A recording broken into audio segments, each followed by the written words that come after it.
175కి 175 లీడ్లో చూపించిన ఆశ్చర్యం కానీ రెండో రౌండ్ నుంచి మనకి వాస్తవాలు డెఫినెట్ గా వెళ్ళే పొరలతో మీరు ఫస్ట్ రౌండ్ కూడా నమ్మరు అయితే చెప్తున్నా first round employees postal ballot అంటున్నా కదా ఎంప్లాయీస్ వ్యతిరేకంగా ఓటేసి ఒప్పుకున్నారు కాదన్నారు పోనీ ఇదేనా ఒప్పుకున్నారు సంతోషం ఎంప్లాయీస్ ఎందుకు వేస్తారు వాళ్ళ జీతం 15వ తారీఖున వచ్చింది సంక్షేమ పథకాలు 1వ తారీఖున ఇచ్చారు జగన్మోహన్ రెడ్డి గారు ఇంటికి వెళ్ళి డోర్ కొట్టి పెన్షన్ ఇచ్చారు నా జీతం రావాల్సిన దానికంటే వాళ్ళకి ముందు ఇస్తున్నారు అనేది వీళ్ళ కోపం అరే వాస్తవం అది జగన్మోహన్ రెడ్డి గారు ఏంటండి ప్రజాస్వామ్యం అంటే ప్రజలే స్వాములు ముందు ప్రజలకు వెళ్ళిన తర్వాత ఉద్యోగికి ఫస్ట్ ప్రయారిటీ టు ప్రజల సంక్షేమ డబ్బులు అన్ని పెన్షన్లు అన్ని అందిన తర్వాత ఉద్యోగులకు ఇచ్చారు అది స్టార్టింగ్ అక్కడి నుంచే స్టార్ట్ అయింది కదా రిఫ్ట్ సరే ఇక రెండు విషయాలు ప్రజల కోసమే కదా సార్ పనిచేసేది 30 రోజులు అవును 30 రోజులు ప్రజల కోసం ప్రభుత్వం కోసం పనిచేసిన వాడికే మొదటి జీతం ఇవ్వాల్సినటువంటి బాధ్యత ఉంది కదా ప్రజలండి అంటే ప్రజలు కూర్చోబెట్టి మీరు ఖాళీ కూర్చోండి కూర్చోబెట్టేమట్లా ఇక్కడ రెండు విషయాలు చిరంజీవి గారు 10 సంవత్సరాలు చేశారు తర్వాత కాదనుకున్నారు రజనీకాంత్ గారికి కమల్ హాసన్ గారికి ఆయన హితబోధ చేశారు సినిమా నటులకి రాజకీయాలు పనికిరావు మీరు పార్టీలు పెట్టద్దు అని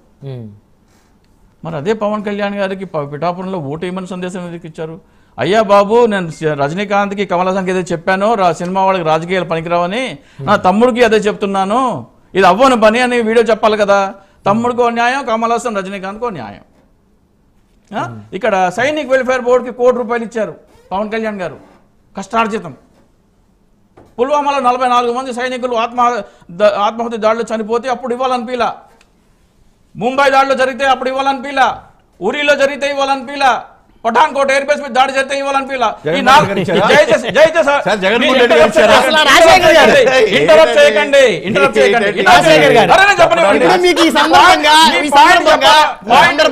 ఒక సినిమాలో వంగవీటి సినిమాలో ఒక డైలాగ్ ఉంటుంది చెప్పండి చెప్పండి నా పాయింట్ కంప్లీట్ గా చెప్పండి గోడకున్న పాత రేకి ఇస్తే రొమ్ముకున్న కొత్త రేకి ఇవ్వచ్చు కదా నంగనాశి అని గొరిగిందని సామెత మీరు చెప్పేది అట్టుంది జగన్మోహన్ రెడ్డి గారు ఎన్ని ఇచ్చారు ఈ 4 సంఘటనలో నానా పాటేకర్ గాని ఆనంద్ మహీంద్రా గాని అక్షయ్ కుమార్ గాని సంఘటన జరిగిన గంటల లోపల ప్రకటించారు ఈ 4 సందర్భాల్లో మౌనంగా ఉన్న పవన్ కళ్యాణ్ 2019 డిసెంబర్లో ఢిల్లీ వెళ్లి బీజేపీతో పొత్తు కోసం నిలబడితే అమిత్ షా నరేంద్ర మోడీ అపాయింట్మెంట్ దొరకలేదు తెలుసా డేట్ చూసుకోండి మోదీ అంటే 5 సంవత్సరాలు 59 ఏళ్ళు బానిసలాగా కదా ఆయన గురించి చెప్తారు పవన్ కళ్యాణ్ మాట్లాడే మాట కాదు ఆయన అన్నాడట ఏ రోజు ఆయన అపాయింట్మెంట్ కోసం పనిచేయాలా 6 సార్లు ముఖ్యమంత్రి 2 సార్లు ప్రధానమంత్రి అవుతాడు నా పక్కన అపాయింట్మెంట్ పవన్ అని చెప్పాడు ఆయన గురించి విమర్శిస్తారేం సార్ తప్పలేదు జగన్ గారు సహాయం చేశాడా భారతీయ సిమెంట్స్ నుంచి పవన్ కళ్యాణ్ ఆయనంటే అక్కడ వెయిట్ చేశాడంట మరి 5 సంవత్సరాలు ఏం చేశారు జరగకుండా పార్లమెంట్ ఏం చేశారు రాజ్యసభలో ఎవరు అడిగారు ఆంధ్రప్రదేశ్ ప్రజలు మీరు ఏం చేశారు స్పెషల్ స్టేటస్ తెలియదు పోలవరం తెలియదు మీరు ఏం అడగరు జగన్మోహన్ రెడ్డి గారు విపక్ష నాయకుడిగా ఉన్నప్పుడు ప్రత్యేక హోదా కోసం పోరాటాలు చేశారు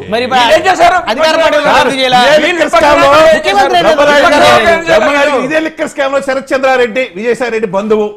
మనీష్ సిసోడియాలాగా ఆయన అప్రూవల్ మాడితే కవిత లోపలికి వెళ్ళారు ఇప్పుడు వీళ్ళ పరిస్థితి లేరా ఇక్కడ మాగుంట అంత ముందు వైసీపీలో ఉన్నాడు ఇప్పుడు టీడీపీలోకి వచ్చారు వీళ్ళందరూ కూడా విజయసాయి రెడ్డి మీద ఆరోపణలు ఉన్నాయి ఏంటంటే